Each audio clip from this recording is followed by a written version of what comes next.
Hi welcome back to my channel walk with Vaishu. இந்த evening vlog வந்து நான் எதுக்கு எடுக்க ஸ்டார்ட் பண்ணேன்னா, என்னோட டைம்லாம் நான் எப்படி ஸ்பெண்ட் பண்ணுறேன் அப்படின்றது இந்த சாட்டர்டே சண்டே மட்டும் டிஃப்ரெண்ட்டாக இருக்கும் அப்படின்றத காட்டலாம் அப்படின்னு நான் ஐடியா பண்ணியிருந்தேன். பட் நான் பேசினது எதுவுமே ரெக்கார்ட் ஆகல அப்படின்றது நான் அப்புறமா தான் தெரிஞ்சுக்கிட்டேன்.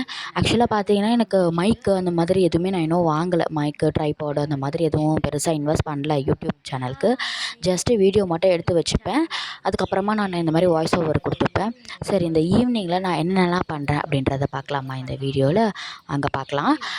வெளியே போகலாம் அப்படின்னு சொல்லிட்டு நாங்கள் கிளம்பிட்டோம். நான், என் பையன், என்னோடய ஹஸ்பண்ட் சும்மா பார்க்கு இவனை கூட்டிகிட்டு போயிட்டு சும்மா ஒரு ரவுண்ட் அடித்து கூட்டிகிட்டு வரல அப்படின்னு சொல்லிட்டு. அப்போ தான் என்னோடய ஹஸ்பண்டும் வீட்டுக்கு வந்திருந்தாங்க. சரி, அவங்க ஃப்ரெஷ்ஷப் ஆகிட்டு வரதுக்குள்ளே நானும் ரெடி ஆகிட்டேன், என் பையனும் ரெடி ஆகிட்டார். அவர் வந்து கீழே போகலாம் அப்படின்னு சொல்லிட்டு கூப்பிட்டு இருந்தார். சரி, ஓகே வாடா கீழே போகலாம் அப்படின்னு சொல்லிட்டு நாங்களும் கிளம்பிட்டோம்.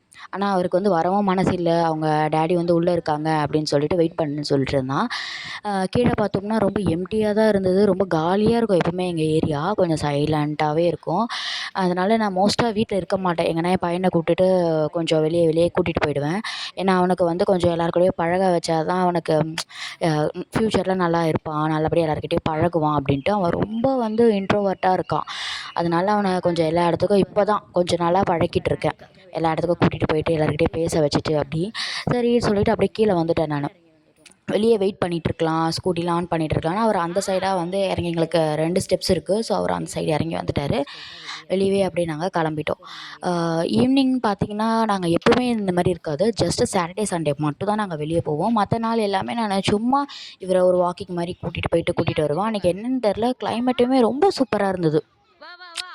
ஒரு ரொம்ப வெயில் இல்லாமல், அனல் இல்லாமல் சில்லுன்னு இருந்தது. ஸோ ரொம்ப தூறல் கூட போட்டுது. ரொம்ப நல்லா இருந்தது. அப்படியே என்னோடய பையனையும் நான் பார்க்குக்கு கூட்டிகிட்டு வந்துட்டேன்.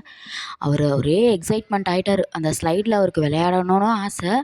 பட் ரொம்ப பயப்பட்டான். ரொம்ப அவன் பயப்படுவான் எல்லாத்துக்குமே. ரொம்ப அழுவான். அவனை மாற்றுறதுக்காக தான் நாங்கள் ட்ரை பண்ணிகிட்டு இருக்கோம்.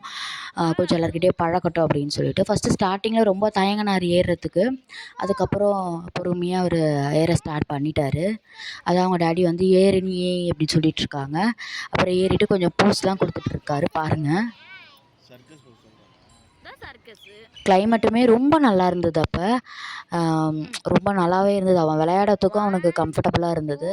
அவர் ஜாலியாக விளையாடிட்டு இருந்தார். சரி, நம்மளும் அவனை விளையாட வைப்போம் அப்படின்னு சொல்லிட்டு நானும் போய் அவரை கொஞ்சம் நேரம் அப்படியே தள்ளி விட்டு விளையாட காமிச்சிட்டு இருந்தேன். ஆக்சுவலாக பார்க்கில் வந்து என்னன்னு தெரியல, எப்போவுமே சாட்டர்டே சண்டே ஆனால் ஹெவி க்ரௌடு இருப்பாங்க. அன்றைக்கி யாருமே இல்லை. ரொம்பவே எம்டியாக இருந்தாங்க பார்க்கு. கொஞ்சம் நல்லா இருந்தது போயிட்டு வர்றது வெளியே. நீங்களும் உங்கள் பசங்களை எங்கேயாச்சும் வெளியெல்லாம் கூட்டிகிட்டு போவீங்களா? சாட்டர்டே சண்டே எப்படி இருப்பீங்க அப்படின்றத எனக்கு கமெண்ட்டில் சொல்லுங்கள். அதுக்கப்புறம் அப்படியே தான் போயிட்டுருந்தது. ரொம்ப நேரம் என் பையன் பார்க்கில் தான் விளையாடிட்டு இருந்தான்.